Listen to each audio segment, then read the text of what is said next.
Hi everyone, ఈరోజు ఇల్లు చూపు భోజనాలు అవుతున్నాయండి మా మేనకోడలివి. ఈరోజు మార్నింగ్ అయితే పప్పు అన్ని రుబ్బేసుకుంటున్నాము.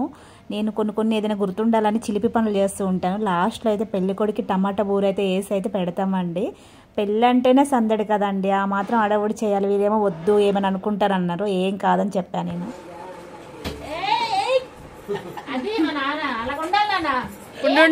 మా నాన్న బయలు పెరుగు తెచ్చాడు. పెరుగు తేరాలంటే చిన్న ప్యాకెట్ పట్టుకొని వచ్చాడు. మళ్ళీ తింటే పెద్ద ప్యాకెట్ తెచ్చాడు. ఎలాగంటే తింటాడు ముసలుడు అయిపోండు.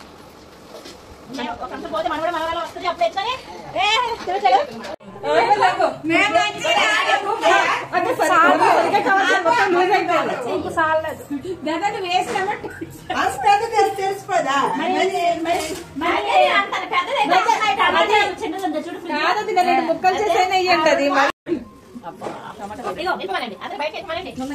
నువ్వు ఎలా చెప్తూనే ఉన్నాను.